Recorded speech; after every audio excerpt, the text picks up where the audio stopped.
This video is just to show the basic assembly of the R400 Stealth electric scooter. The scooter will show up in a metal frame cage to hold the scooter into place. You will need 2 people to do this, maybe 3, just to put the front wheel on because this bike is very heavy.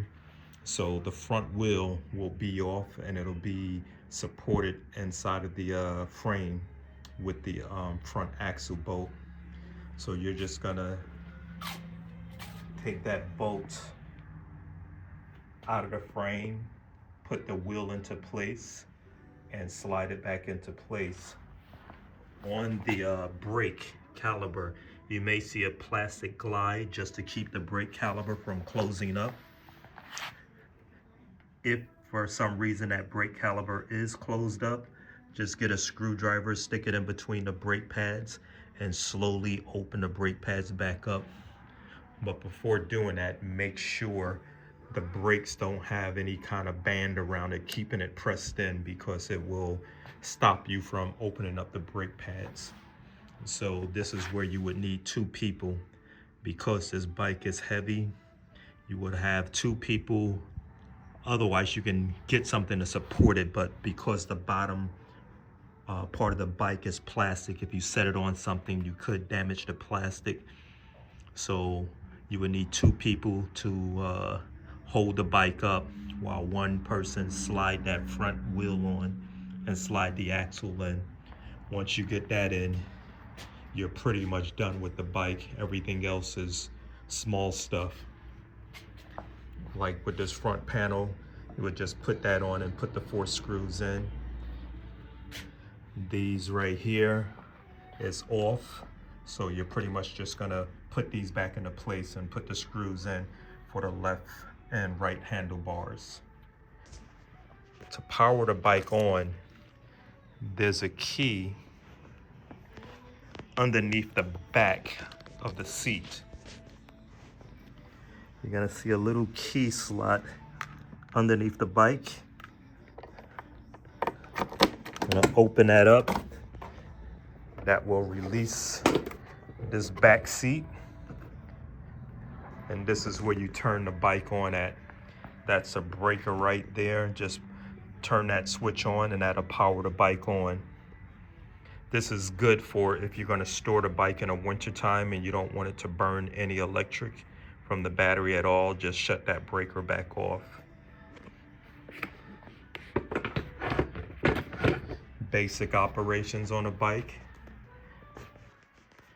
You have, as far as your key ignition to turn the bike on.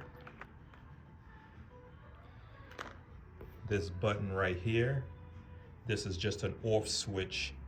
As the bike is on, if you turn this on off, the throttle will not work. So that's like a safety for someone getting on a bike and they get on grabbing the throttle, and then the bike would take off. So it's good to have that into the off position.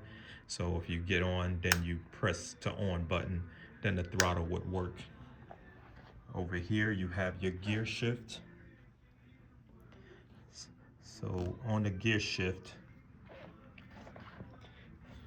it's hard to see, but you're gonna see on this little frame right here, you would have reverse 1, 2, 3 for your gear settings. So 1 will be the slowest, and then of course as you go up, the drive and everything else, that'll be fast. So you would have drive, L for low speed, park, and reverse. This bike will go in reverse. To power on your Bluetooth, just press the button down here. Bluetooth mode. The Bluetooth device. Power off. And then when you want to connect that to your phone, just open your Bluetooth settings and you'll see the bike pop up in this bottom list, and just click that on and you can change the name to whatever you want for the bike and your Bluetooth settings. All the other options on here, you'll see like this button right here. It's a pass button. This is just that's gonna flash your headlights when you're like making a pass on a road. Then you have your high and low beams. You have your signal lights, you have your horn. Then you have your lights on and brake, lights on and park lights, and then this is your high beam.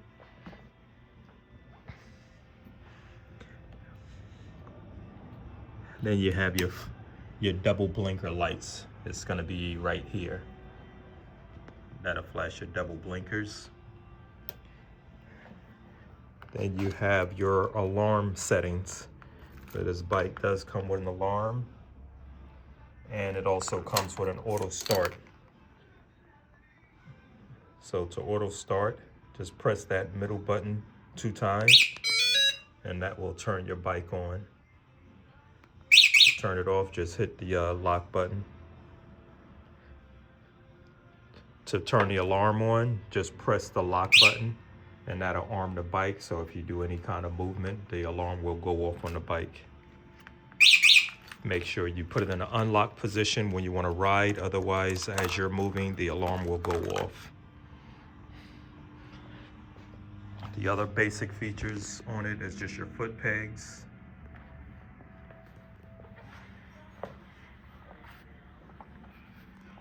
And that's pretty much it as far as getting everything started to go.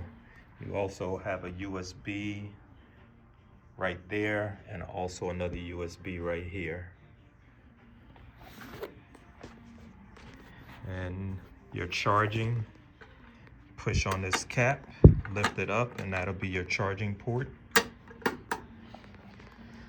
And when you charge this bike, you want to stick the plug into the outlet, wall outlet first, then into the bike. No, I'm sorry, reverse that. Stick it into the bike first, the charger, and then plug it into the wall. That will eliminate a shock to the charger system, and you won't hear a spark as you would doing it the other way. So keep that in mind when you're charging at all times. Otherwise, you can blow out your charger prematurely. And that's pretty much it for getting it assembled and getting it up and started.